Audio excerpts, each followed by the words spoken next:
Welcome to the Empowered Wife podcast, where it's all about fixing your marriage without your man's conscious effort so that you feel desired, taken care of, and special, even if your relationship feels completely hopeless. I'm Laura Doyle, and today I'm revealing 2 cures for an emotionally detached husband. My guest, Sarah, was appalled at her man's health choices because of what he ate, drank, and smoked. She felt his views on raising children could be a deal breaker. But then she read something that gave her some answers, and now there's been a huge change. She now trusts her man wholeheartedly. She's going to describe what she did so you can do it too. That's coming up. But first, let's talk about 2 cures for an emotionally detached husband. When your husband is there, but not there, it's lonely. It's also stressful and exhausting. When you're there trying to reach out and get reassurance and he doesn't respond, it only reinforces how disconnected you are, which hurts a lot. If it goes on for a long time, you feel a wave of hopelessness that it will never get better because that's just who he is.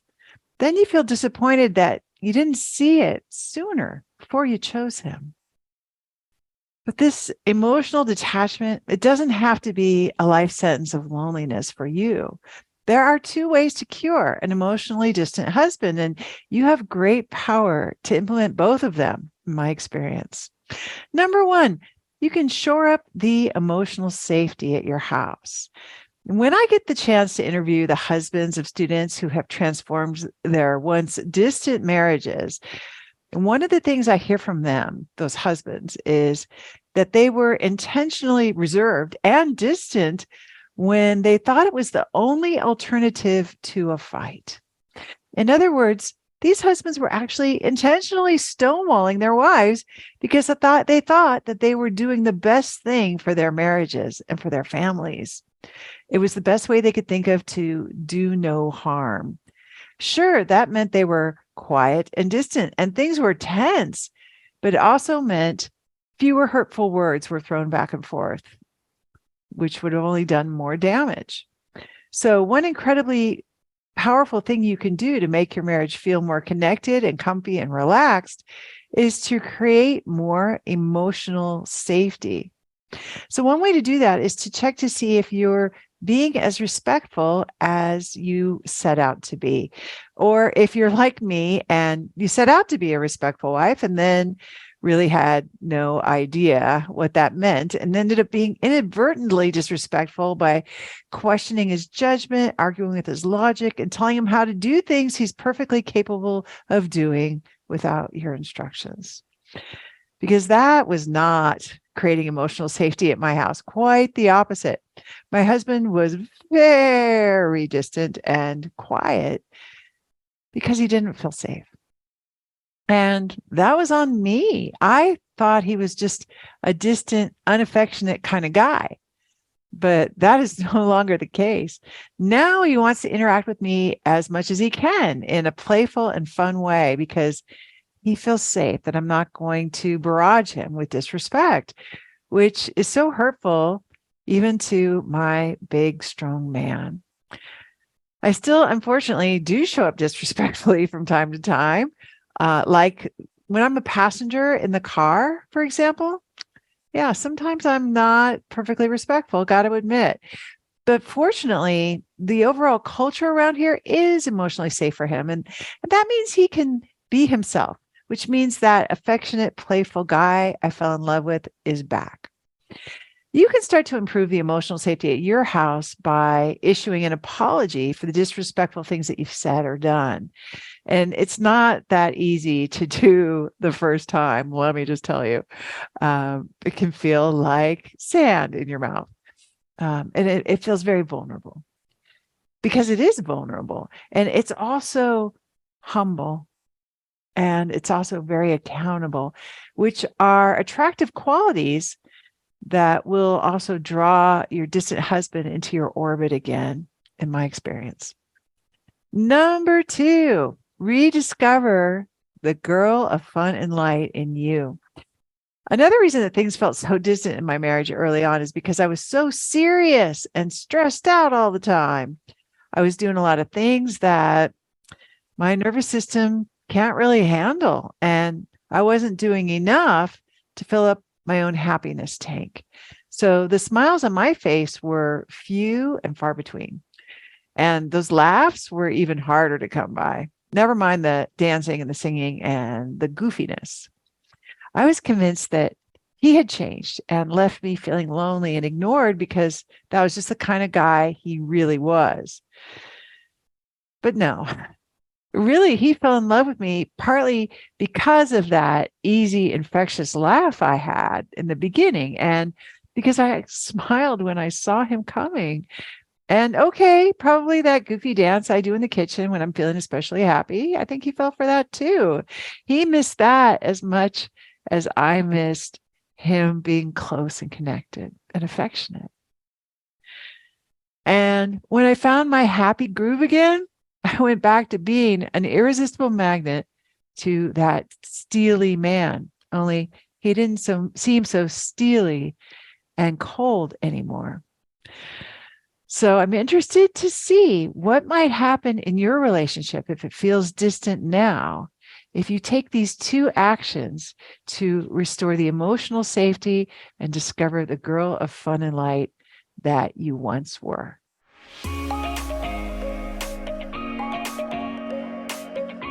If you're wondering how to get started with fixing your relationship and making it shiny again, then you need a roadmap. Get 6 simple steps to follow that will set your relationship up for success. Discover 3 common mistakes that wives make trying to fix their relationship that just make things worse when you download my free Adored Wife Roadmap. You can do that at getcherished.com. Go to getcherished.com now to get your roadmap in minutes.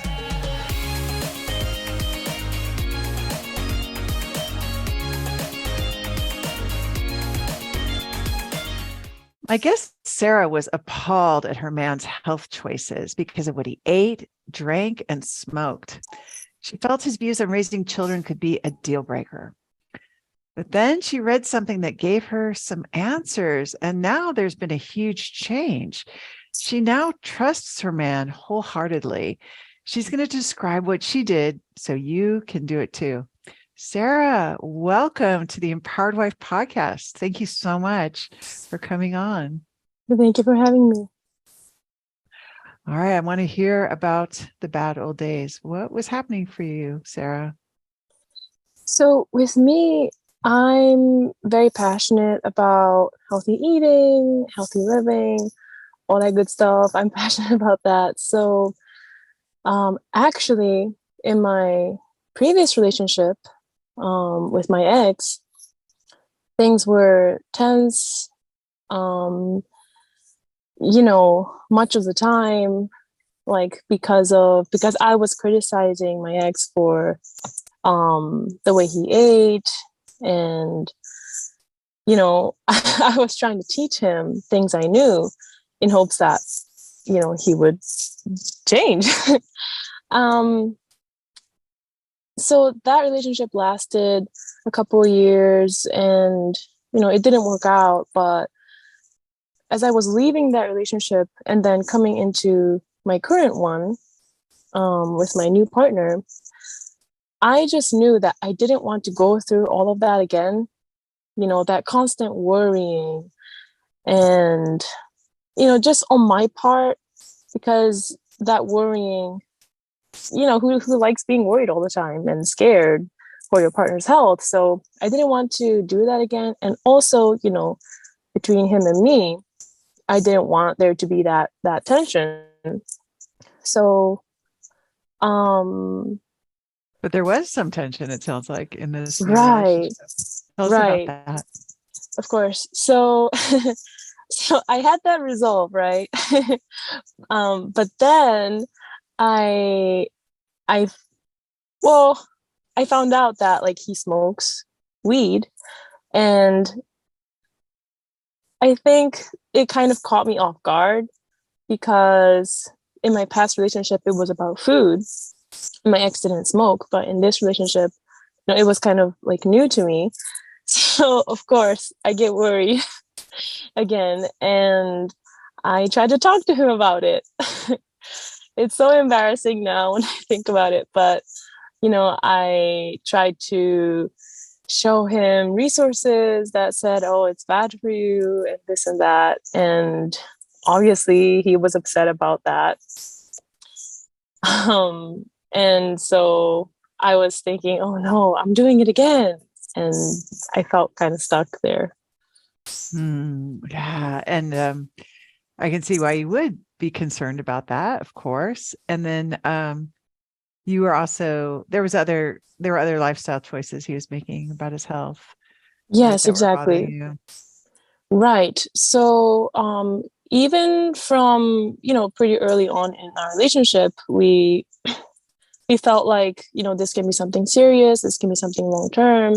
And, both of us, some people might not want children, but both of us strongly have been feeling for a long time that, we want to have children.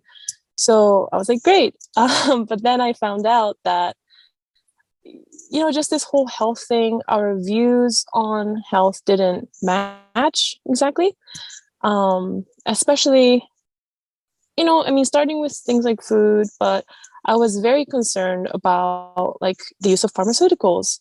Let's say our future child gets sick, like how would we treat them? And I would, you know, I would veer more toward the natural home remedies, and then he's more like, well, here's a pill you can take, stuff like that. Um, and this is something I felt very strongly about for a long time. So when I heard that, I was like, oh no. And um, I mean, it's kind of funny because we don't even have the child yet, and we might not, but I was already thinking about this so much and taking it very, very seriously. Um, because if I have a child, I would want to protect them and do what's best for them. And of course, I thought I know what's best, and my way is best. So I was very heartbroken about that, actually. And that was even toward the beginning of us being together, and I actually seriously considered like leaving him because of this. So yeah, I had to do some um, deep introspection, I guess, and think, okay, what's important to me, and yeah, figure that out for myself. Yeah. Yeah. No, I can understand. It's a worry, like there's going to be an incompatibility in the future.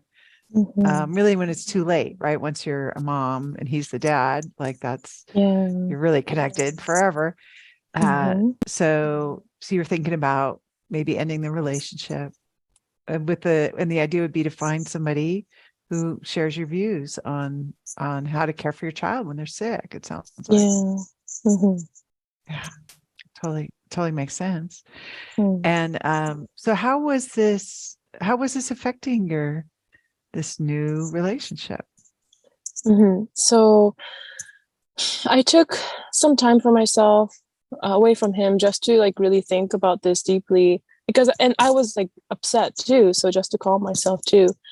And I made the decision that I still want to be with him, and we can figure this out. And even if we do end up doing things his way, I might be sad about it, I might be upset, but you know i I just knew that he's the one for me. And so, I came back, and, we were together. But that worry was still in me, along with things like the smoking. Yeah. Yeah. So was there ever a moment when you thought, well, we can't go on like this in this relationship? So this is actually another thing. Of course, everything has to do about health with me, but um, I'm not sure if you or the listeners might be aware of like ayahuasca, but it's like a plant medicine that that's popular, I think, in like South America or wherever in the world that they practice that. And my partner was very interested in going through that ceremony, to do some emotional healing and whatnot. And again, me, I was I was worried about that because I read some things that said that could be harmful to your physical health. And so again, I was worried, and I tried to talk to him about it, and then he was upset.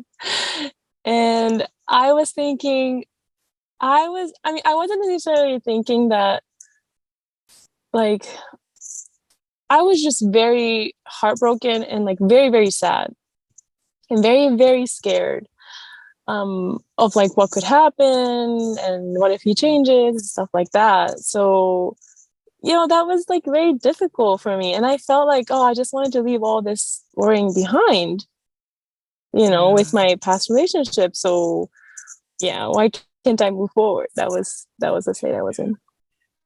And it is scary to feel like maybe you don't have the same values in terms of those kinds of decisions, life, health, or mind altering drugs or plants, whatever the case may Mhm. be. So what did you do? So here's the interesting, kind of funny part, because so he speaks Spanish, and obviously he speaks English too, but that's the Spanish is the language he's more comfortable in. So I one day I went to a bookstore to look for books about to learn Spanish, but I was I also wanted I haven't been at a bookstore in a while, so I wanted to check out the self-help books and relationship books. And that's when I saw the book title The Surrendered Wife. I was like, "Oh, what's this? What's this? This is new." And yeah, I read the back of it and I was like, oh my goodness, like this is what I need. So I bought it right away. I didn't even read the Spanish book I bought, but I read that book so fast, and it was just full of eye openers. Wow. Well, I love your response to the title, The Surrendered Wife. I think that's kind of unusual in a way, because I think Mm-hmm. a lot of women are kind of repulsed by that title, but it really spoke to you. Why is that, you think? Yeah, I understand that because I've shared it not with many people about my journey, but I have some sisters, so I shared it with them, and they were like, "Oh, what's that?" Like, But ew. Yeah. yeah, exactly. But I was very open to it, and that was exactly what I was looking for in my case, because with my past relationship, it was full of struggles, not just health, but different things too. And I mean, it didn't work out after all. So, but while I was in the middle of all that struggling and heartbreak and all that, I was like reading books on relationships, and I came across a few that talked about how like respect is important, like for your man. And like some of those books talked about different practices and ideas that were helpful to me, but um in some cases, like I learned different stuff, how listening to your man is important and stuff like that, so those were helpful. But when it came to like issues that I feel very strongly about, that caused me to worry a lot, I found that, like, I mean, so far the books I read and the ideas I learned, it didn't really click for me. It didn't really work. I wasn't able to be, respectful, and I just didn't know how, like, what to do, because I wanted to honor myself too, and I just Yeah. didn't. Yeah, I didn't know, like, what did I do? So that's why I was open to it from the beginning. And when I read the book and the back of the book and also the title, I knew that this could be something that will really help me. Yeah. I love that. So, what did you start doing anything differently after you read the book than what you had been doing? Yes, for sure. What did you do? What did you do? I mean, first of all, for me, the first thing was duct tape. Um, so just not just not saying anything regarding his choices and, whether whatever it is, like um, his choices for himself. That's easy to, begin with. So I just backed off completely. I didn't say anything critical. I didn't try to teach him anymore. um, so that, right off the bat, that like lifted the tension there. Yeah. Was that hard to do? Did you feel like you were kind of squashing your opinions? You know, um, Not really, because for one thing, I knew from my previous, from my coming into this from my previous relationship that criticizing doesn't really work. And I already knew that, you know, I mean, I think most people know in their heads that criticizing doesn't work, but we do it anyways. And I think what really helped with your book is like you tell it kind of like in a story, what I feel like.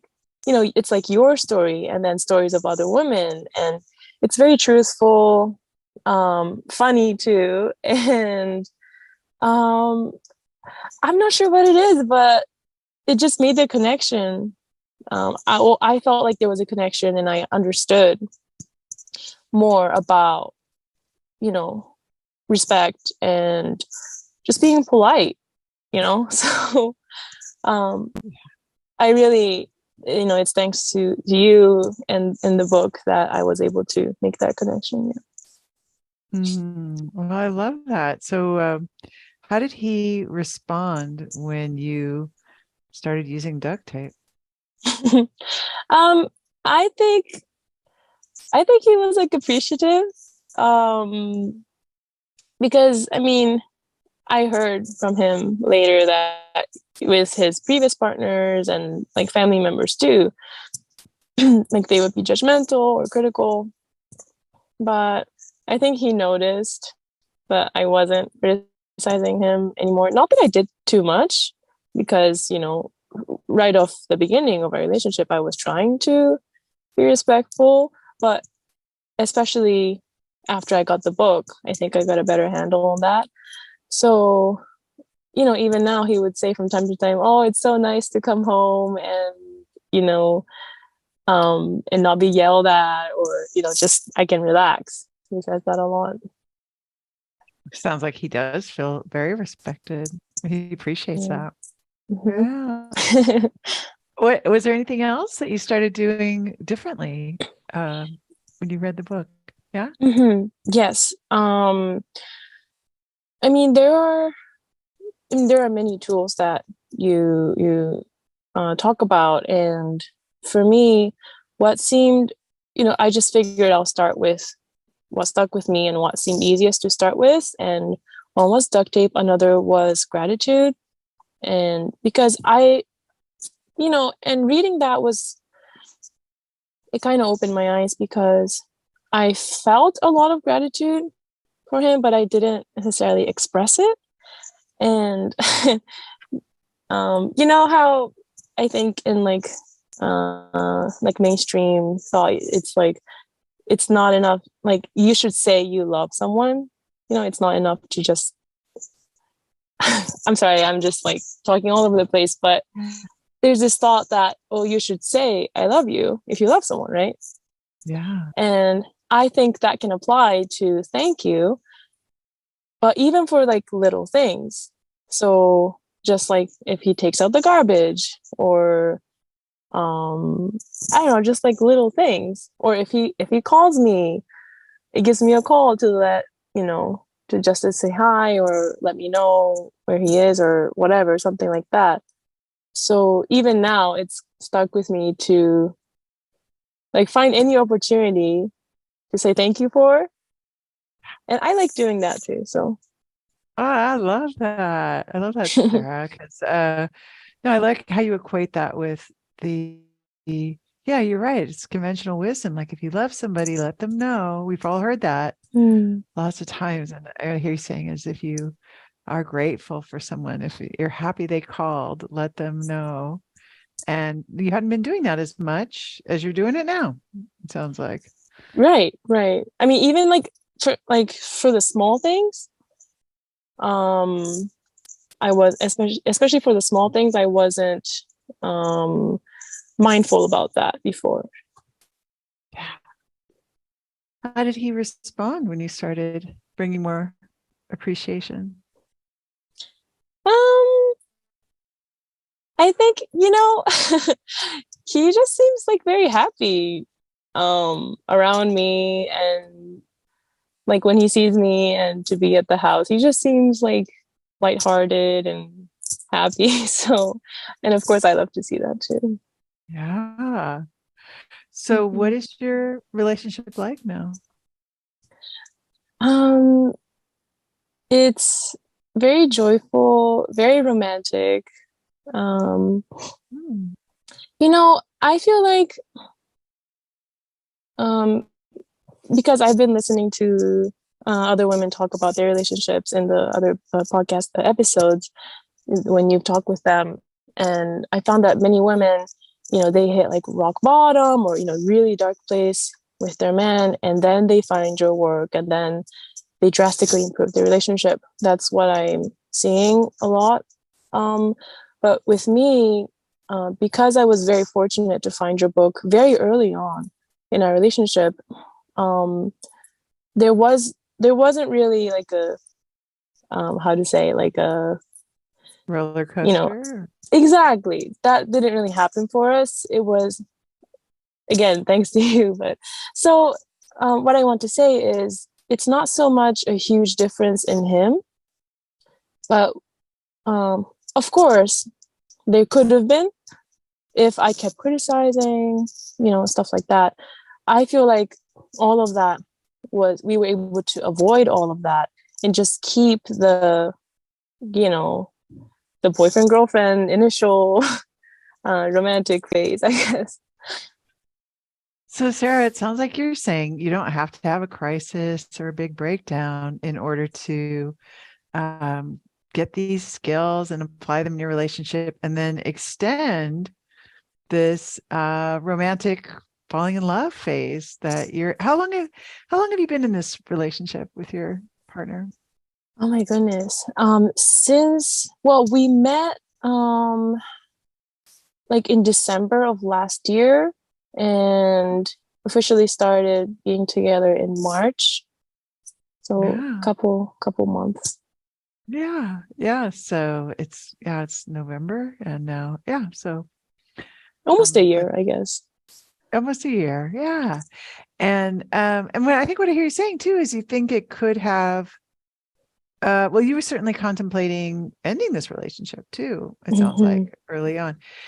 And what about that part now? What about because it sounds like I think I hear you saying you have the intention to have a family with this man and have those babies. And what is going to happen when he wants to give him a pill to cure what ails him, and you don't want that to happen? What do you think will happen now? How are you reconciling that? Right. So, after reading your book and also trying things out myself, um, what I found is that a lot of the worries and the fear has gone down, and it's kind of like I've dropped into a more, a calmer space in me, that's like relaxed, and I've had to learn, about trust for my partner. That's something I didn't really think about or do before, but this journey really, encouraged me to go into that direction. And I like it. It's, I feel more at peace in general. I'm not so anxious and jumpy. Um, so, um, and I've also learned, from your work, the importance of like expressing your desire in a um, pure way that's not like manipulative. Yeah. So, I mean, I do it all the time, even now. If I want something, I would just say it, and then he's listening. Um, so I see that even now with other things, but so now how I'm thinking about, our potential, what could happen in the future, is um, I feel confident that I can express my desire, but then trust him to take that into consideration, but also be able to make the decisions for the family. And I also feel like confident that, I mean, obviously I'm a human, so sometimes I might fall into, the fear mode, um but I feel like very, like the title of the book, surrendered about it, and not in a like weak way, just very like calm and peaceful.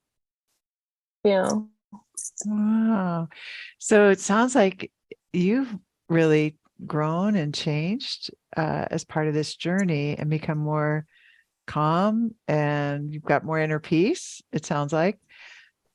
What about your for sure. partner? Has he changed at all? Um, well, um, in regards to the pharmaceutical thing, which was like the big thing for me, um, well, earlier on, before, right when we started talking about this thing, I got a DVD that talks about issues like this in hopes that it'll open his mind. And at first, I was, because he said that he's open to seeing it, but but it never happened. So, um, I'm sorry. So it never happened. So I was worried that, oh, is he actually going to see it? Was he just saying that and he's not actually going to see it? Um, so I would like ask him, are we gonna see it anytime soon? And he was like, no, not yet. um, but since learning about trust and respect and all that, I've let that go. Like whether he actually sees it or not, I've expressed that, I want to watch it with him. Um, so now I've like let the result go.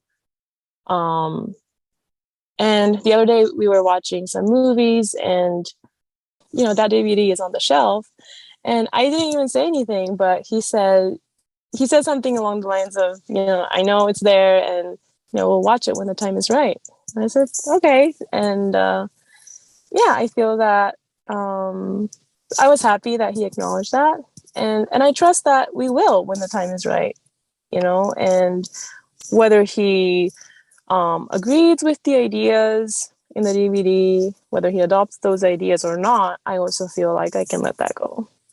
Well, I love this. It sounds like you really got to a place where you didn't want to control about Mhm. that DVD. And as soon as you did, he kind of it opened up some space where he was maybe more open, like, oh, we're going to watch this sometime. Mhm. Which I think what I hear you saying is it feels like he cares about your desires. And Yeah. that's more evident now that you're not trying to control that. Is that Mhm. fair to say? Yeah, I agree. I mean, I see it all the time now that he wants to make me happy. And I mean, he says that too, that he wants to give me a good life. And I'm like, oh, whenever I hear that. But um, yeah, and I just know that he loves me, and like there's no doubt. So even, we had a little argument like a few days ago. Um, you know, a minor thing, but then some harsh words were exchanged, and but then because I have this like deep trust in him, And because I know like so well that he loves me so much, like I just knew that, okay, I just need to calm down, and he might be mad right now, but it's gonna be okay. So I so I was okay. And he did come to me after and apologize, and said he loves me and all that. So that was also an experience that um even even like during conflict and afterwards, like I was okay. I'm not sure if that makes sense. It does. It sounds like a superpower because you don't um, get distressed even when Mm-hmm. there's a breakdown because your trust is so big. And it sounds like it's really allowed you to get off the fence and feel like kind of just lean into your commitment to this man. Yes, for sure. And I am so grateful to your work because it just feels like, I have a handbook for relationships, and um like I care so much for him, and like he's very important to me, obviously. Um and the book like tells me like how do I say it? Like, you have something that's important, but what if you don't know how to care for it, you know? And I feel like this book really helps me to do that. That's a great way of saying it. Like, imagine you get a new car, but you don't know how to maintain it or something, right? And this is something that was Mm-hmm. important to you, and you were really, really craving the information on how to make it last and how to make it thrive. And now you have it. Right. Right. Thanks to Yeah. you.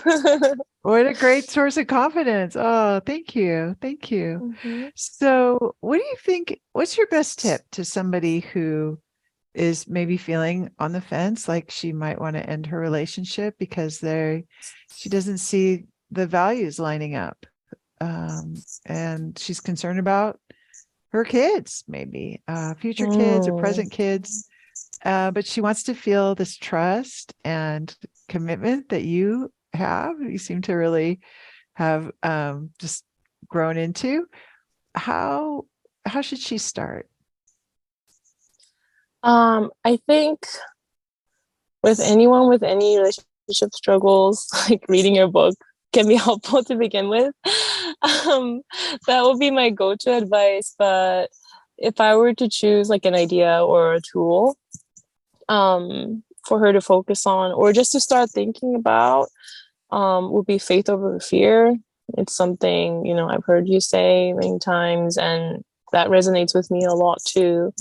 Um, faith over faith over fear. So, you know, um, faith in yourself that you can overcome, whatever happens, and also faith in your man, that he's a grown man, he's smart, and also faith for that you two met for good reason and got together, um, for beautiful reasons, and to not let fear get in the way of honoring that. That's Something like beautiful. that.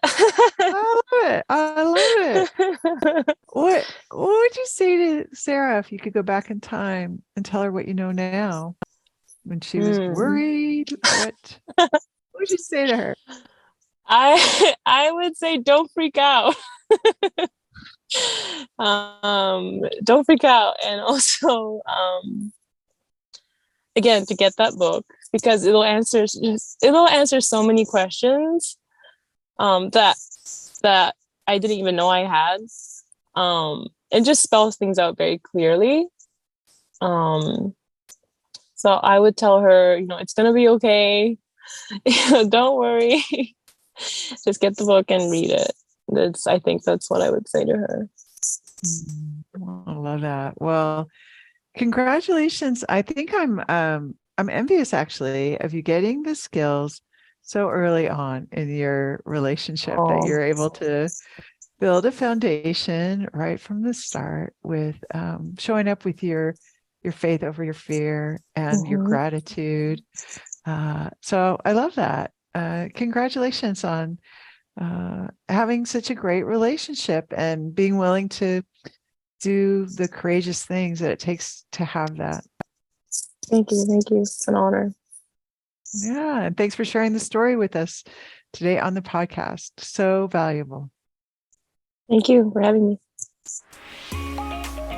If you'd like to be my guest on the Empowered Wife podcast and share about how you fixed a struggling relationship using the 6 intimacy skills, I would love to interview you. Just go to lauradoyle.org/podcast-guest to let me know that you are willing to make a big contribution to ending world divorce by telling your relationship story. I look forward to meeting you. That's lauradoyle.org/podcast-guest. Listen and subscribe to the Empowered Wife podcast. Next week, I'll reveal 3 signs the relationship is over for him. In the meantime, I hope you're having lots of fun. Today's fun fact is that scrolly thing to pick the year I was born, it's getting kind of far.